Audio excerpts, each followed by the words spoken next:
Saudações, sou Jaya Dwaita e meu objetivo é aproximar você do conhecimento que poderá te levar para perto de sua maior meta, do seu maior objetivo e dos valores significativos em sua vida. E nesta nova temporada nós vamos abordar temas específicos de forma a trazer para o nosso dia a dia uma nova visão do yoga presente em cada detalhe daquilo que fazemos, daquilo que experienciamos. Para a proposta que nós comentamos no último episódio sobre a revisão do yoga, eu vejo como importante trazer e dar andamento nessa reflexão, porque a proposta de revisionismo do yoga é, sem dúvida, um ponto emergencial dentro do contexto em que nós vivemos no mundo moderno. O mundo moderno ele tem criado condições para que todas as nossas ações, todas as nossas atividades, desde pequenas movimentações que possamos fazer com o nosso corpo físico, mas também e principalmente as ações mais sutis que nós fazemos no campo mental, estão todas elas sendo coordenadas por forças sutis que nós não vemos diretamente. E aqui eu não estou trazendo nenhuma conotação esotérica ou mesmo conspiratória. Eu vou explicar por quê. O ponto é que nós estamos dentro de uma configuração bastante condicionada e os mecanismos que existiam séculos atrás, hoje, eles estão muito mais eficazes em termos de correlação e inter-relação que nós temos com eles. Podemos entender isso facilmente se olharmos como que nossos comportamentos estão sendo ditados, estão sendo configurados e até mesmo formatados através das telecomunicações, desde meios de comunicação mais abrangentes, mas que hoje estão menos influentes, como as emissoras de televisão. Hoje nós temos redes fechadas, então essa força de manipulação está nelas, mas também, e hoje, principalmente nas redes sociais, também em todo instrumento de interação que nós estabelecemos com o Google, buscadores, que também estão presentes nos aplicativos, enfim, os nossos celulares, nossos aparelhos de comunicação que antes poderiam ser entendidos como bastante úteis e não deixaram de ser, se tornaram mais úteis para esses mecanismos que estão, de alguma forma, controlando o comportamento humano. Tudo começa com um processo de observação, de análise de dados, de como que nós interagimos com esses dados, com essas informações, e a partir daí todo um processo que não cabe aqui para nós, refletirmos ou tentarmos elucidar a engenharia que há por trás disso, mas de forma simples e direta é a partir desses dados que nós mesmos oferecemos dentro deste campo de interação, através dos aplicativos, através de todos os elementos que estão presentes nos nossos smartphones, passa-se facilmente a oferecer como resposta uma maneira de agirmos e também de nos comportarmos no mundo. Isso pode parecer, como eu disse já, algo conspiratório, mas não é. Existe sim um grande movimento já premeditado por trás de todas as novidades aparentes que surgem, não é? Porque o objetivo, na verdade, é ter uma visão prévia do que o ser humano se interessa, do que o ser humano pode, de alguma forma, usar na sua vida, ou pode, de alguma forma, também escolher em sua vida. E, naturalmente, de imediato, podemos pensar que é apenas uma questão de marketing, uma questão de números, uma questão de lucro para grandes empresas, mas, na verdade, o lucro maior que se busca nisto não é simplesmente o lucro financeiro das empresas, mas sim o controle mesmo da autonomia humana. E quando nós chegamos neste ponto da autonomia humana, estamos falando de conhecimento transcendente, conhecimento do ser, conhecimento presente no yoga. Toda a filosofia do yoga, ela nos condiciona dentro de um processo de autoconhecimento, de autorrealização, que tem como premissa nos levar à ruptura dos condicionamentos materiais. Então existe, de certa forma, um processo de conhecimento para alguns campos de estudos, podemos até dizer como alguns dogmas, que irão estabelecer dentro desses modelos de pensamento, modelos de conhecimento, novos paradigmas. Então, quando nós pensamos em paradigmas, estamos pensando em modelos de comportamento, em modelos de pensamento, em modelos de vida. E o que o yoga traz são dimensões de paradigmas para que esses paradigmas primários ou condicionantes dentro da realidade material que está moldada para a nossa experiência humana, e isto tem termos, conhecidos hoje como Matrix, como Mara, como Maya, e dentro da visão do yoga, Maya é o mais acessível, entender esta realidade como uma realidade ilusória, ou seja, todos os condicionamentos estabelecidos dentro da realidade são paradigmas ilusórios. E, de certa forma, algumas dimensões primárias do yoga também são paradigmas ilusórios, porém, são paradigmas ilusórios que irão expandir a nossa percepção e entendimento desta realidade. E, naturalmente, o objetivo final não é ficar dentro de um paradigma ilusório mais amplo do que esse paradigma condicionado do mundo material. Mas o que seriam esses paradigmas ilusórios propostos pelo yoga? Podemos sintetizar isto em seitas, em dogmas religiosos e em parâmetros ainda condicionados de uma experiência paralela à experiência ilusória do mundo material. Diríamos termos uma dimensão onde as coisas ocorrem de forma ou em processos coletivos, massificados, que são as sociedades como estão hoje, e nós podemos entender então uma faixa paralela a esta sociedade, a esse tipo de vida, a esse estilo de comportamento proposto pelo yoga, mas dentro de certas configurações dogmáticas ou até mesmo sectárias. E nisto se enquadra o hinduísmo e todas as suas vertentes e variáveis que estão compostas ali.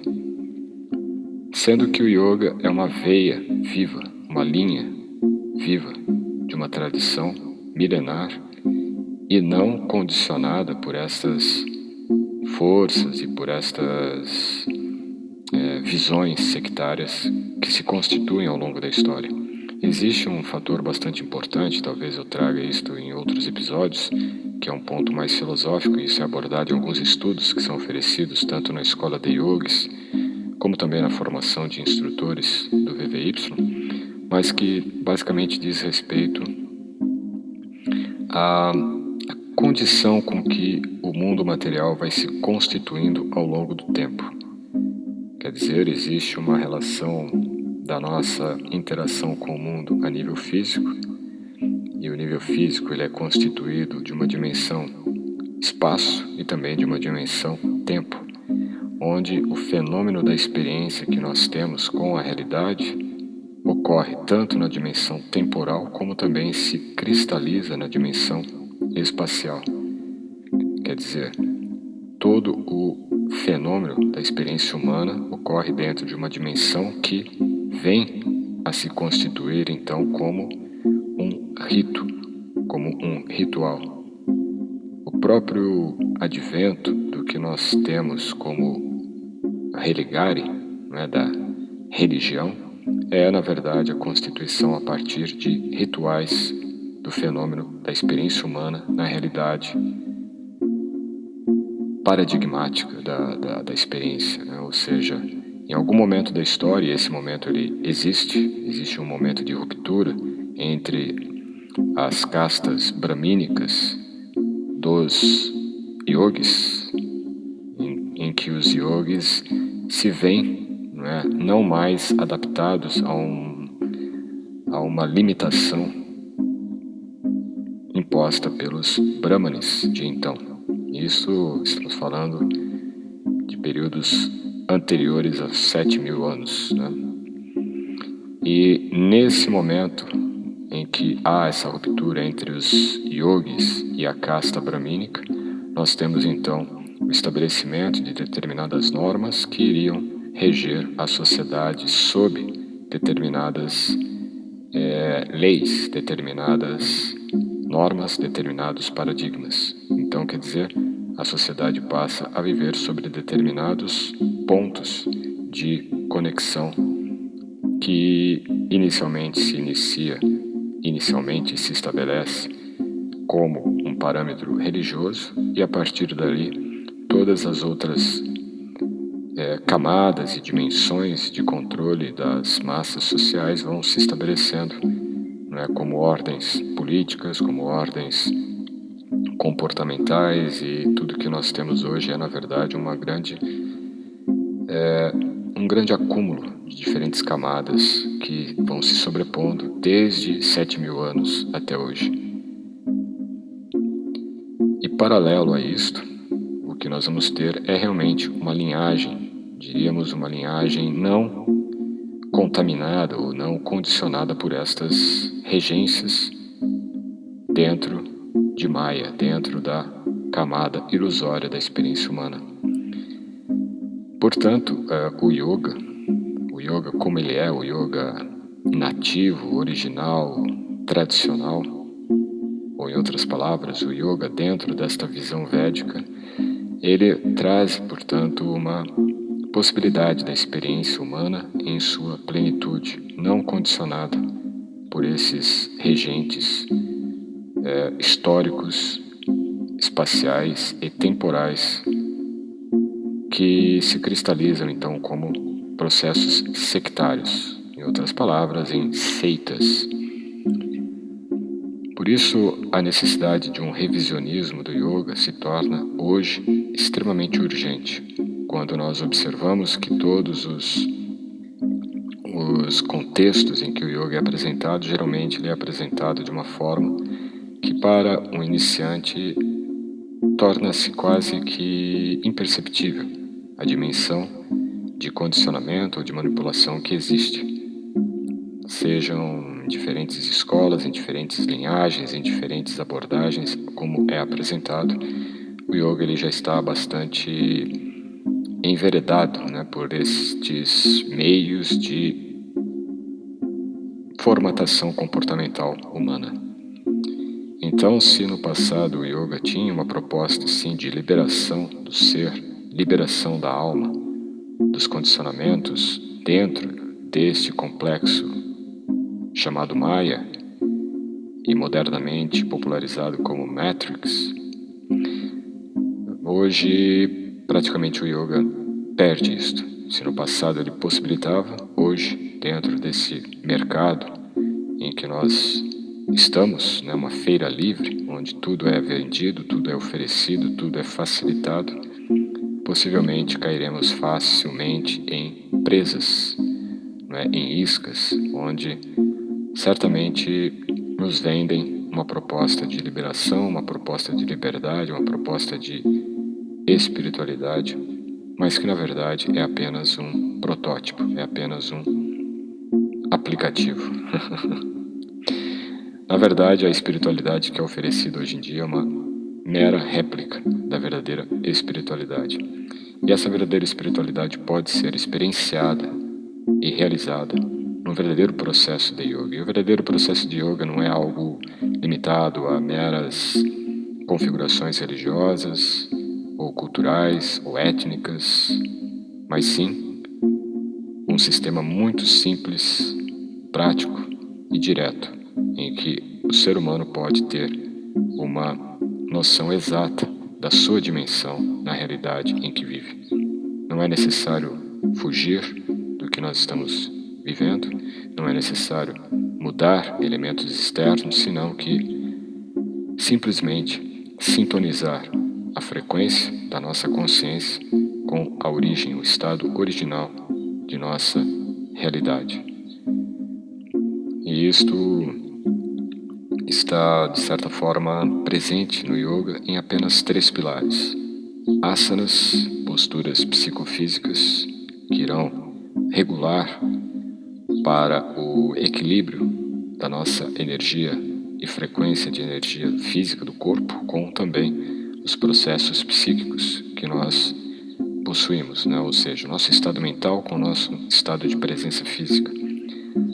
Isto presente nos asanas. Depois nós temos os pranayamas, a maneira como nós podemos regular e harmonizar o processo vital de energia do nosso corpo físico com as camadas mais sutis da nossa constituição energética, chamado de prana. Portanto, os pranayamas são técnicas que fazem com que o indivíduo possa regular a sua frequência vibracional de presença no mundo, de presença no corpo, a partir da respiração.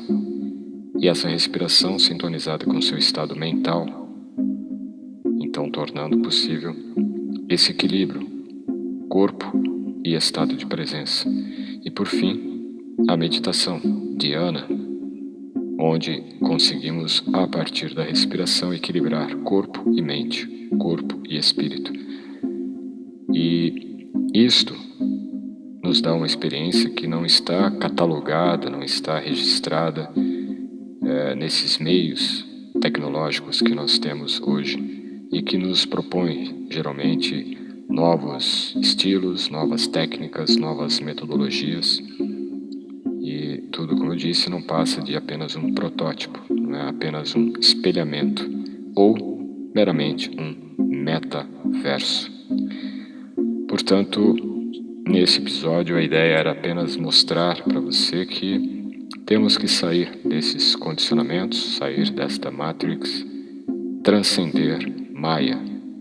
E se nós buscamos, mesmo no contexto histórico, nós vamos ver que grandes personalidades que passaram por aqui, ou que pelo menos ficaram relatadas na história humana, como Buda e como outros grandes mestres que nós tivemos ou que nos contam nas narrativas, eles vieram para transcender a ilusão, transcender Mara, transcender Maya. E quando nós buscamos nos textos antigos dos Vedas, nos Puranas, nós vamos ver que os verdadeiros yogis, eles realmente estiveram com clareza atuando nesse mundo prático, no mundo real. Quer dizer, nós podemos estar de forma desperta, vivendo a vida dentro dos contextos em que estamos, porém com a consciência conectada com a natureza real, com a realidade transcendente da nossa essência. E é esse o objetivo do yoga, quando transcendemos estes elementos meramente marqueteiros ou fictícios apresentados no yoga moderno. Eu gostaria muito de saber a sua ideia sobre isso que eu trouxe neste episódio e se ele faz sentido, para que assim eu possa, no próximo episódio, aclarar mais e com uma maior abrangência esse tema. Objetivo: transcender as ilusões materiais. Até o próximo episódio. Namaskar.